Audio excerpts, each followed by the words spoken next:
오늘 본문 말씀의 맥락을 좀 아시려면 바로 앞에 이제 13장부터 좀 보시면 좋겠는데요. 13장에서도 14장과 패턴이 똑같이 이렇게 나오기 때문에 그렇습니다. 13장 10절부터 보시면 역시 안식일에 어떤 사람이 치유받는데 꼬부라져 펴지 못하는 여인이라고 나옵니다. 그 사람이 치유를 받습니다. 그리고 난 다음에 이어서 겨자씨와 누룩의 비유가 나옵니다. 그러니까 이 비유가 나온 것은 바로 앞에 있는 그 안식일 치유 사건을 해석하시기 위해서 이 비유를 말씀하시는데요. 안식일에 병 고치시는 이 모습, 특히 고치시면서 주님께서 뭐라 그러냐, 그것에 대해서 이제 문제 제기를 하는 사람에게 외식하는 자들아, 너희가 각각 안식일에 자기의 소나 나귀를 외양간에서 풀어내어 이끌고 가서 물을 먹이지 아니하느냐? 그러면 18해 동안 사탄에게 매임받은 이 아브라함의 딸을 안식일에 이 매임에서 푸는 것이 합당하지 아니하냐? 이렇게 말씀하셔요. 그러면서 이제 겨자씨와 누룩의 비유를 하신 것은 뭐냐면, 그 사회에서 소외된 사람이죠. 사탄의 속박 가운데 있는 이 여자, 세상이 주목하지 않는 사람,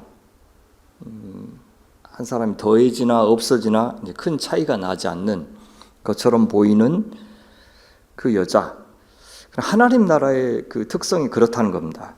겨자씨와 누룩같이 보이지 않고 저게 있어서 의미가 있나 싶은 그런 존재들 있죠.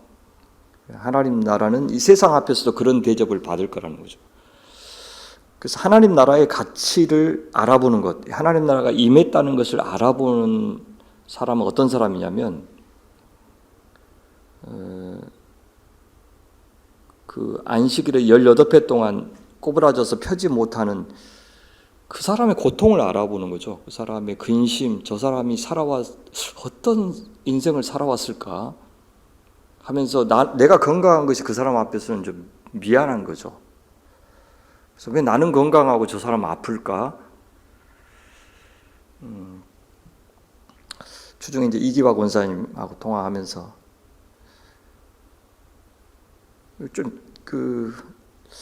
제 자식들한테는 그런 말을 했는데 성도님들한테 이 말한 게 처음인 것 같아요.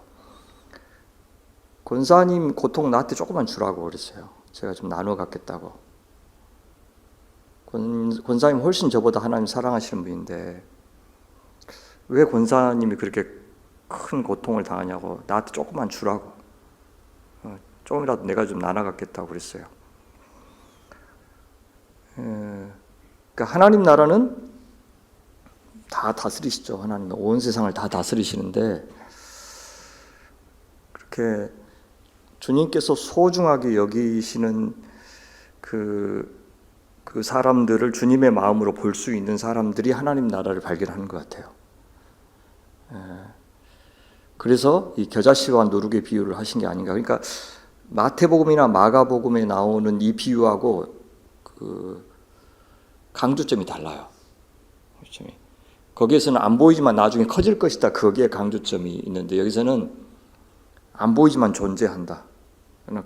굉장히 주님은 저 가치를 중요하게 보신다라고 하는 것을 더 초점을 맞춰서 이야기를 해요. 그러면서 너희들도 그럼 하나님 나라에 들어가려면 어떻게 되냐 하시면서 좁은 문으로 들어가라는 말을 바로 그 다음에 하셔요. 그러니까 마태복음에서 특히 산상수훈에서 좁은 문이라고 하는 것은 이제 순종을 많이 강조하잖아요. 십자가의 길. 여기서는 그 강조점이 거기에 있는 게 아니에요. 이 좁은 문은 뭐냐면, 소위 이 기성세대가 성공이라고 이야기하는 것, 그 잘 산다고 하는, 세상의 기준에 비추어서 잘 산다고 하는 그 삶이 넓은 문이에요. 그 반대가 좁은 문이고, 그래서 뭐라 그러냐면 그 말씀 좁은 문으로 들어가라고 하신 말씀 다음에 사람들이 동서남북으로부터 와서 하나님 나라의 잔치에 참여할 것이다 그래요. 그러니까 동서남북으로 오는 사람은 이방인들을 가리키잖아요. 유대인들은 멀리서부터 올 필요가 없는데 멀리서부터 온 사람, 그러니까 그 잔치에 어울리지 않을 것 같은 사람들 보라 그러면서 다음 절에 나중된 자로서 먼저 되고 먼저 된 자로서 나중될 자도 있느니라 이렇게 해요. 그러니까 나중된 자가 바로 그 이방인들을 가리키죠. 그러니까 누룩 같은 자, 겨자씨 같은 자. 먼저 든 자는 나 당연히 하나님 나라에 들어간다라고 생각했던 유대인들, 하나님 나라 잔치에 나 같은 의인들이 제일 합당하다라고 생각했던 사람들인 것 같아요. 좀 무서웠어요. 사실 이 말씀 묵상하면서 세상이 이렇게 막 폭력적으로 돌아가고 하는 것들, 특히 교회가 그걸 주도하잖아요. 교회 절반 이상이 이런 내란 세력에 동조하고, 미국은 이제 트럼프를 한 88% 이번에 미국 교회가 지지할 정도로, 미국도 마찬가지고. 그래서 이제 파시즘이 전 세계 이렇게 불어닥칠 때 항상 그 배후 세력이 기독교 세력이었어요. 놀랍죠? 기독교의 타락이 세상에 그런 막 전체주의의 광풍을 몰고 오는 것이죠. 그 나중된 자가 되려고 교회가 애를 썼다면 이런 폭력적인 세력들을 지지하고 그들의 성공을 빌었을까 하는 생각이 들어요. 근데 왜 이런 말들도 우리가 이렇게 담대하게 할 수가 없죠? 이번 코스타 기간 전체를 통틀어서 계엄해서는 안 된다는 이야기를 저만 했대요. 그래서 집회 끝나고 난 다음에 한 사모님이 울면서 찾아왔어요. 목사님 그 말 해주셔서 감사하다고. 독일의 광부들 간호사들이 거의 태극기 부대가 많습니다. 옛날 그 향수가 있으셔가지고, 그래서 교회 안에서 그분들이 계신 동안에는 무슨 설교자들이 계엄 이야기를 하실 수가 없는 거죠. 그 말씀 다음에 먼저 된 자로서 나중될 자가 있느니라 하신 다음에 그 유대인들의 대표적인 곳이 어디냐면 예루살렘이잖아요. 그 예루살렘 심판 이야기를 바로 다음에 하셔요. 그러니까 나중된 자다는 말이 무슨 말이냐? 심판받는다는 말이다라고 설명을 해주시는 거죠. 그래서 예루살렘아 선지자들을 죽이고 내게 파송된 자들 돌로 치는 자요. 암탉이 제 새끼를 날개 아래 모음같이 내가 너희 자녀를 모으려 한 일이 몇 번이냐. 얼마나 내가 너희들을 기다리고 참고 너희를 부르려고 애를 썼느냐 그 말이죠. 얼마나 내가 호통치면서 너희들이 보낼 때마다 선지자들을 죽였지만 계속해서 보내고 이제 마지막에 아들까지 보내지 않았느냐 지금 그 이야기 하시는 거죠. 근데 너희들이 이제 안 받아들이면 어떻게 해요? 너희가 원하지 아니하였도다 보라 너희 집이 황폐하여 버림받으리라 그렇게 이야기해요. 심판이 있다 그렇게 이야기하시죠. 그러고 나서 이제 오늘 본문이 또 나오는 거예요. 오늘 본문도 안식에 수종병 든 사람 고치는 이야기, 그다음 또 잔치의 비유 이렇게 나오잖아요. 그래서 13장의 패턴이 또 반복되는 겁니다. 그러면서 주님께서 수종병 든 사람 이야기를 하신 다음에 무릇 자기를 높이는 자는 낮아지고, 아까 이제 먼저 된 자 나중된 자라고 이야기했지만 이번에는 높이는 자들, 유대인들은 낮아지고 자기를 낮추는 자, 하나님의 은혜 없이면 못 산다고 생각하는 자들, 그런 자들은 내가 높일 것이다. 이제 마음이 상하고 통해하는 자들을 가리키죠. 하나님의 은혜 없으면 도저히 나 못 삽니다. 주님 도와주십시오 하는 자기 피조성, 자기 유한성, 자기 한계를 인정하는 사람들. 갈수록 그런 생각 들지 않으세요? 신앙생활을 하는 목적이 나 혼자 힘으로 못 사는 것을 조금 더 올해보다 내년에 진심으로 고백하고, 그거 알고 있었잖아요. 알긴 알아요. 아니까 우리가 지금 신앙생활을 하고 있는 거죠. 근데 그 고백이 나한테 다가오는 것이 매년 달라지잖아요. 그래 내가 이런 뜻인지도 모르고 고백했구나 하는 게 느껴지지 않아요? 그래 진심으로 그렇게 생각하자고요. 주님의 은혜 아니면 못 살아. 돈도 소용없고 건강도 소용없고 자식도 소용없고 나라도 소용없고. 그 태도가 내 모든 삶에 다 반영이 돼야 되는 거죠. 그래서 이거 주님만 좋아 이렇게 한 사람들은 종교 중독자들이에요.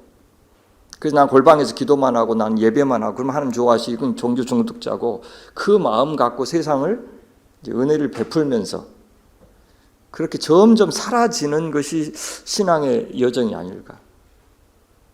그래서 인생 마지막에는 내가 죽기 전에는 제가 은퇴할 때는 진짜 아무것도 안 남고 그죠? 나가 완전 사라져 버리는. 그 주님만 막 밝게 빛나고 주님만 자랑이 되고 영광이 되는 그런 사람으로 제가 사역을 마감했으면 좋겠고 우리 인생도 정말 이 껍데기 하나 딱 남고 나머지는 다 주님 앞에 드리고 그래서 그 껍데기가 딱 사라지면서 이 세상 끝나는 그러면 얼마나 좋을까 하는 생각이 들어요. 아직도 연연해 하는 게 많고 돼야 된다고 하는 게 많고 가져야 된다고 하는 것들이 우리에게 있잖아요. 그것들이 하나 둘씩 상대화되고 다 주 예수 그리스도 이름으로 세대를 줘서 죽고 새로운 의미로 다시 살아나게 하는 그런 일들이 있으면 좋겠다는 생각이 들어요. 그래서 잔치를 베풀거든 차라리 가난한 자들, 몸 불편한 자들, 저는 자들, 맹인 자들을 청해라. 이 사람들 청하면 내 잔치의 격이 떨어지잖아요. 내 잔치에 윤석열 대통령 안 돼. 그 사람 더 격이 더 떨어지지 않대. 어쨌든 훌륭한 분들이 막 이렇게 오면 격이 막 올라가잖아요. 저 사람들 나는 그렇게 좀 부족해도 옆에 있는 사람들 때문에 내가 격이 같이 올라가고 막 그러잖아요. 그런 사람들 말고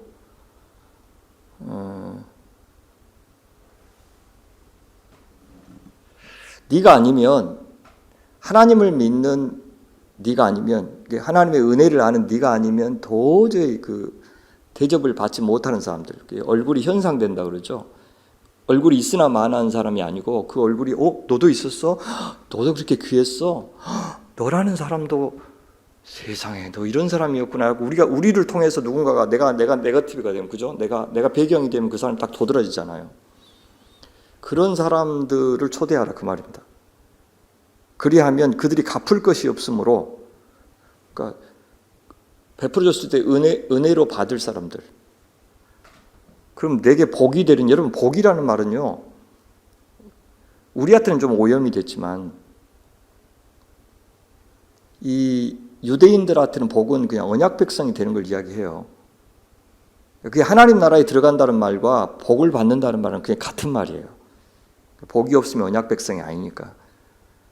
그러니까 갚을 것이 없으므로 내게 복이 된다. 우리가 베풀어서 돌려받으면 그 복이 없다는 말이죠. 그러면 내가 베풀어서 돌려받는 것이 없을 때 그걸 우리 다른 복음서에서는 어떻게 표현하냐면 네가 이미 상을 받았느니라 그렇게 표현했죠. 그죠? 네가 이미 상을 받았느니라. 그러니까 이 땅에서 내가 잘해가지고 사람들한테 칭찬도 받고 명예도 얻고 돈도 얻고 그러면 상을 이미 받은 거죠. 그럼 천국에 상이 없다. 그 말은 천국에 복이 없다. 그 말이에요.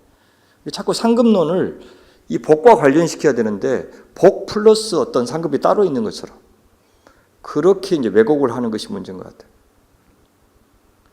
그러면서 그걸 이렇게 설명하죠. 의인들의 부활 시에 주님께서 재림하실 때 새하늘과 새 땅이 이루어질 때 내게 갚음을 받겠습니다. 상을 받겠다 그 말이죠.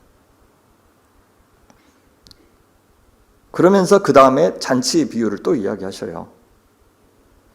사람들이 처음에 잔치 초대한 사람들이 나 솟았습니다. 난 장가 갔습니다. 그렇게 하면서 굉장히 이 세상에서는 합당한 이유를 대면서 잔치에 못 오겠다고 그래요. 그 말은 무슨 말이냐면 이 세상에서 가장 상식적이고 마땅하고 당연한 것 누구나 이해될 만한 일들을 그렇게 하래요. 그것들보다 주님의 명령이 앞설 때 하나님의 백성이라고 이야기하는 겁니다. 비교적 괜찮은 사람이 아니고 그 정도 봉사하고 그 정도 헌신하고 그 정도 순종했으면 됐지 그 정도가 아니고 다른 모든 것보다도요. 세상에서 아무리 이유가 될 만한 것들을 제시해도 그것보다 주님의 명령이 앞서는 사람이 주님의 제자다. 그 말씀하고 있는 겁니다. 그러니까 주님이 어떤 사람들 대신 청하라고 그러냐면 앞에 너희들이 잔치에 청하라고 했던 그 사람들이요. 가난한 자다, 몸 불편한 자들, 맹인 자들, 저는 자들. 그래도 자리가 남습니다. 그러니까 또 이제 길과 산 울타리 가로 가서 더 이방인들까지 이야기하죠. 그래서 전에 청하였던 그 사람들은 먼저 된 자들이죠. 유대인들. 하나도 내 잔치를 맛보지 못하리라. 천국을 맛보지 못하리라. 그렇게 이야기해요. 누가 하나님 나라에 합당합니까? 하나님 나라에 가장 가깝다고 여겼던 유대인들, 유대인 지도자들, 그들은 자기들이 합당하다고 생각했어요. 그것을 어떻게 표현하면 상석에서 이 땅에서 대접을 받는 자들이죠. 잔치 비우니까 그렇게 표현한 거고 종교적인 우월감 같은 걸 가리켜요. 내가 이 정도 믿었는데 그런 거 있죠. 잘 모르겠어요. 저는 제가 하나님이 아니니까 우리 장로님들, 우리 권사님들, 우리 집사님들, 우리 사역자들 저 정도 해도 괜찮은지 아닌지 제가 모르겠어요. 그래서 무서워요. 그냥 제 기준이 안 맞을까봐 내가 어떻게 이야기해야 되지? 그걸 몰라서 늘 두려워요. 그러니까 알면 권사님 큰일 난다고 지금 하나님이 저한테 가르쳐 주셨는데 여기까지 안 된다고 했다고 그러면 제가 얼마나 자신 있게 막 책망도 하고 자신 있게 권사님 괜찮아요. 그 정도면 주님이 넉넉히 저 천국에 들어갈 커트라인 넘었대요. 점수 많이 남았대요. 이렇게 하면 걱정하지 마세요. 권사님 걱정하니 뭐 그거 갖고 안절부절하세요. 이렇게 내가 위로도 해드리고 내가 모르니까 내가 너무 심하게 이야기하면 주제넘게 하나님한테 내가 무례한 게 아닌가 이런 생각이 들고 너무 관대하게 괜찮아 하면 나중에 주님이 나 너 모른다 그러면 박 목사 괜찮다고 했어요. 막 그러면 나 어떻게 하지 나중에? 그러니까 목회자로서 그게 너무 힘든 거예요. 내가 세게 이야기해야 되나 아니면 관대하게 이야기해야 되나? 이게 진짜인지 가짜인지 내가 이렇게 살아도 진짜라고 내가 인정하면서 칭찬해주고 격려해줘야 되나? 아니면 큰일 났다고 내가 경고를 해야 되나? 모르겠어요. 그냥 좀 가르쳐 줬으면 좋겠어요. 그럼 내가 열심히 할게요, 주님. 한 사람 한 사람 찾아다니면서 주님이 아니라고 그래요. 조금 더 신경 쓰라고 그러네요. 그럼 얼마나 목회하기 좋겠어요? 모르겠어요. 모르는 게 더 나으니까 분명히 말씀 안 해주실 것 같은데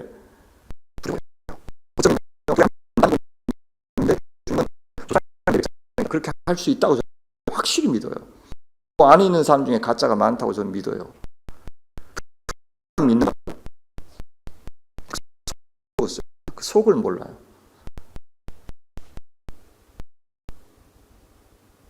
그 상황에서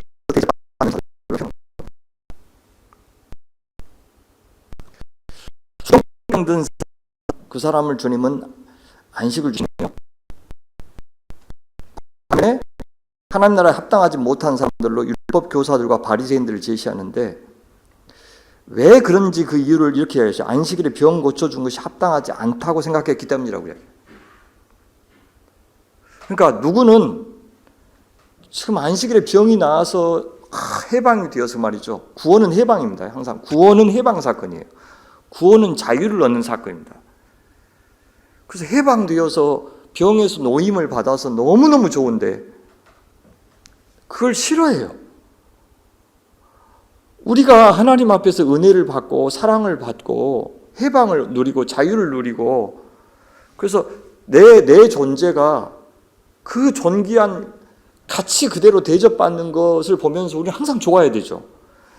그 내 문제인 것처럼 좋아해야 그리스도인인 거예요. 옆에 사람들이 막 잘 되고 그러면 수고한 보람을 얻었네. 내가 안 된 것은 서운하죠. 근데 옆에 사람이 잘 된 거 보면 축하해. 너무 좋아. 너무 좋아.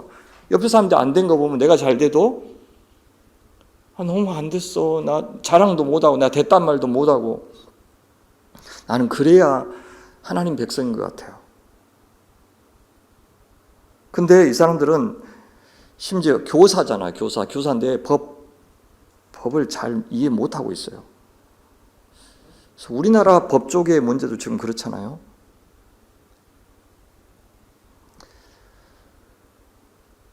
법은 그 실증주의자라 그래요. 법 조문의 옳고 그름만 따지는 사람들 있죠. 지금 현재 거의 대부분의 뭐 사법 시험이라든지 공부라든지 그런 것들이 다 법 조문의 옳고 그름, 그 법리라 그래, 법리. 그걸 따지는 시험이에요. 그걸 따지는 공부고, 무슨 공부를 안 하냐면 기본적으로 헌법 공부가 너무 부족하고, 헌법 배후에 있는 법 철학, 법 정신 있죠. 그걸 자연법이라고 그래요. 그 공부가 너무 없어요. 사실 그 정신을 따라서 만들어진 것이 어디냐면, 어디예요? 그 전에는 없었는데 그 법 정신이 중요하다.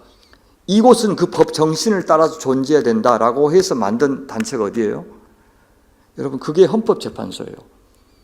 헌법재판소는 대법원까지는 법리를 따지는 거예요. 근데 법리를 따진데 일반 국민들의 법 상식과 전혀 안 맞는 판결이 많았잖아요. 언제요? 독재시대에. 독재시대 판사들이 얼마나 많은 사람들을 잘못 판결했어요. 그러니까 안 되겠다 해서 1987년도에 만들어진 것이 헌법재판소예요. 그게 독일에 있는 거예요, 독일에. 왜? 독일에 나치가 뭐 법리 따져가지고 다 나쁜 짓 했잖아요. 그래서 나치가 망하고 난 다음에 제일 먼저 숙청된 사람이 판사들이에요. 그냥 그 모든 나치의 잘못된 것들을 법의 이름으로 정당화했거든요, 그 사람들이. 우리가 뭔 잘못했냐? 그래서 나중에 독일에서 그 법리만 따지는 것은 안 된다 그래서 법 정신을 따지는 헌법재판소가 생겼고, 1987년 87항쟁 이후에 더 이상은 판사들한테 다 맡겨둘 수 없다 그래가지고 헌법재판소가 생겼는데, 지금은 완전히 왜곡됐어요. 다시 대법원 밑에 있는 마치 부속기관처럼 그렇게 전락해버렸어요. 그래서 일반 상식에도 부합한 그런 판결 감각도 없는 사람들이 지금 앉아 있잖아요. 자기들은 숙고한다고 하겠지만 그러는 사이에 지금 나라가 엉망이 돼가고 갈등은 고조돼가고, 무슨 판결이 나오든지 간에 이제는 승복할 수 없는 지경까지 만들어 놓고 아래 것들은 따라 들어. 우리 위에 것들이 숙고하고 있는데 뭔 그렇게 시끄러워. 그런 건방진 태도로 지금 저렇게 있는 거예요. 아마 정권이 바뀌면 헌법재판소라든지 판사들이 잘못 판결해도 처벌을 받지 않아요. 신적인 존재로 군림하고 있죠. 이 율법 교사들과 바리새인들이 그래요. 안식일법을 법 기술자들만 알고 지키고 그 그릇된 지식을 갖고 자신과 타인을 차별하는 도구로 그들은 사용했어요. 그들의 허위를 예수님께서 지적하시는 질문을 던지시죠. 너희 중에 누가 그 아들이나 소가 우물에 빠졌으면 안식일이라도 그걸 끌어내지 않겠느냐. 아마 자기 아들 문제면 자기 아들이 내란범들에 의해서 끌려가서 죽을 위기에 처했다면 저렇게 나올까요? 그 검사들이, 그 판사들이, 그 정치인들이. 지금 대법관 중에 오석준은 2011년도에 버스기사가 800원 횡령했다고 해임 정당하다고 판결을 내렸어요. 똑같은 판사가 유흥을 접대받은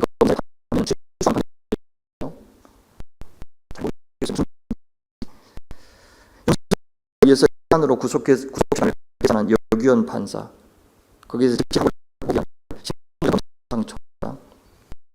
그들을 지지하는 종교 사업가들,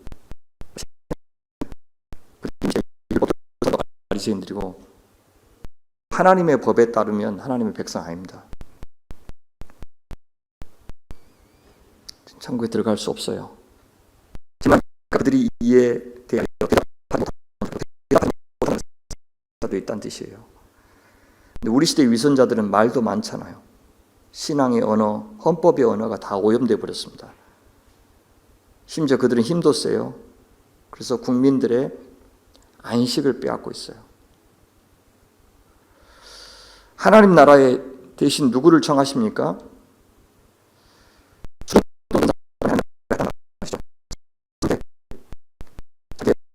필요한 상태를 아는 자들, 영적으로 가난한 자들. 이 세상에서 어떤 자들은 그럼 하나님 나라에 대접받고 있는 사람들, 권력자들. 그러니 우리는 스스로 스스로 그 자리에 나아가면 안 됩니다. 교회 안에서나 교회 밖에서나 그것은 마찬가지예요. 권력은 내가 스스로 쟁취하려고 해서는 절대 안 되는 것이에요. 누구에게나 혼인잔치 청함을 받을 때 높은 자리에 앉으면 너가 높은 자리에 자리를 내주라 그렇게 말하면 그때 네가 부끄러운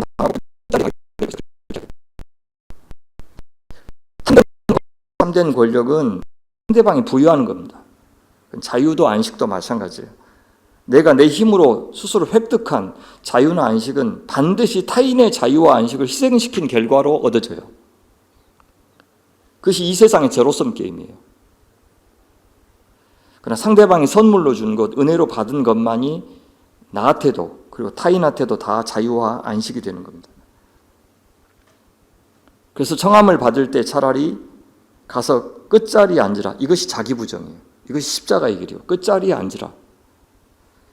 그러면 너를 청한 자가 와서 너도 버시어 올라 앉으라 하리니 그때야 함께 앉은 모든 사람 앞에서 그러죠. 영광이 있으리라. 이 영광이 구원입니다.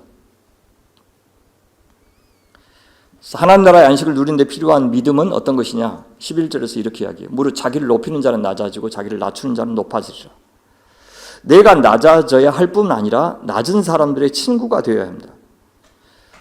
권력을 얻기 위해서 섬기거나 사랑하거나 봉사하거나 하는 것은 진정한 것이 아닙니다. 이타적인 사랑이나 섬김만이 참된 것이다 이렇게 말씀하십니다. 계산적인 사랑은 사랑이 아니라는 거죠. 돌려받을 결심을 한 사랑은 사랑이 아니라고 하셔요. 그래서 자기를 청한 자에게 이르시되 네가 점심이나 저녁이나 베풀거든 벗이나 형제나 친척이나 부한 이웃을 청하지 말라. 두렵건대 그 사람들이 너를 도로 청하여 내게 가품이 될까 하노라. 갚아주면 이미 상을 받은 것이니까 주님께 받을 상이 없기 때문이다. 그렇게 이야기하죠. 그래서 저 같은 사람 식사 초대하지 마시고 우리 성도들 가운데 내가 안 청해주면 저분 누구한테 식사 대접 못 받을 것이다 이렇게 생각하는 분들이 보이거든 그분을 먼저 하시라는 거예요. 그리고 온 교인들이 다 식사 초대 안 하시면 또 서운하겠죠 제가. 네. 그럼 파시즘의 특징은 뭐냐면 권력자들과 자신을 동일시하는 데 있어요. 강한 자들과 자신을 동일시하는 거. 둘째, 약한 자들, 주변인들을 혐오하고 배제하고 그들에게 폭력을 행사하는 것. 동성애자들에 대해서 지나치게 폭력성을 갖고 있어요. 한국의 그리스도인들이. 빨갱이라고 하는 낙인, 전라도 비하. 하나님 나라는 어떤 나라입니까? 세상이 외면한 자들의 친구가 되는 나라. 그들을 품어주고 그들을 섬기는 나라. 그들에게 안식을 주는 사람이 하나님 나라의 안식을 그 사람도 누리게 될 것이다. 그렇게 이야기해요. 우리 모두 다 죄인들인데 그 죄인들을 향해서 주님의 시선으로 다가가야 됩니다. 정죄할 것이 아니라. 그래서 빨리 시내 거리와 골목으로 나가서 가난한 자들과 몸 불편한 자들과 맹인들과 저는 자들 데려오라 또 이야기하시잖아요. 본문은 오늘 우리에게 이런 질문을 던집니다. 우리 누구의 친구인가? 나는 사모하는 사람인가? 구하는 사람인가? 아니면 이 세상의 높은 자리, 권력의 자리가 혹시 안식의 자리라고 생각하지는 않는가? 거짓된 안식의 자리에 앉아서 함부로 타인의 안식을 빼앗는 사람은 아닌가? 그런 사람들에게 내가 동조하고 있는 것은 아닌가? 나는 안식을 받을 만큼 겸손하고 가난한 마음의 사람인가?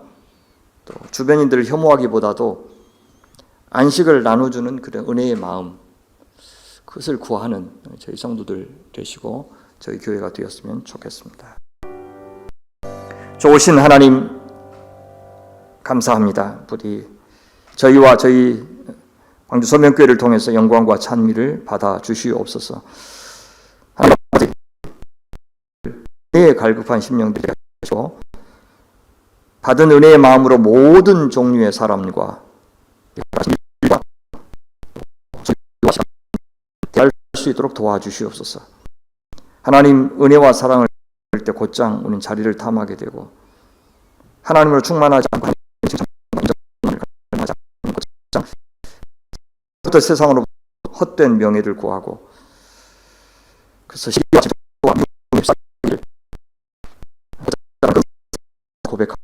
주님, 그런 저희를 부디 불쌍히 여겨 주시옵소서.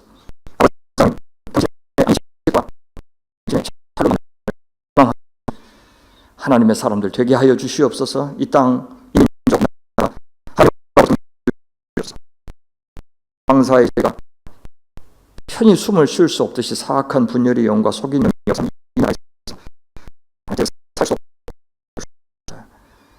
하나님, 이 남한 땅에 하나님의 정의와 평화의 바람이 먼저 불게 하시고 이 바람이 북으로 넘어가서 이 한반도 땅에 다시는 전쟁과 싸움의 걱정이 없는 나라 되게 하시옵소서.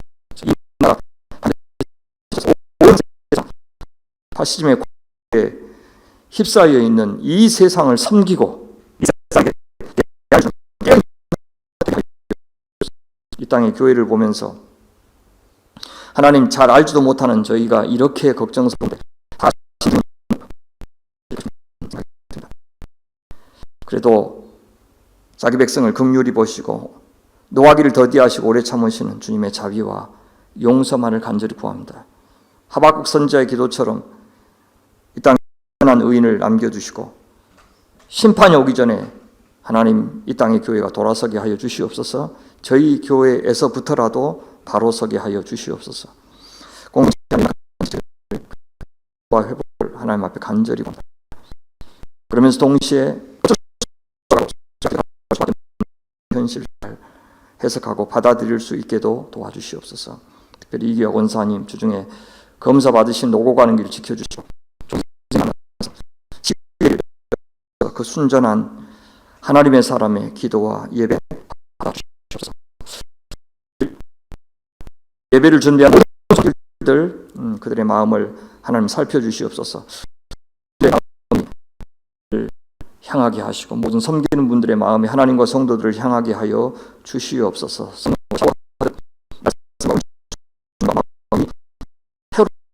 주님의 능력을 경험하는 시간 되게 하여 주시옵소서. 의뢰하며 우리 구주 예수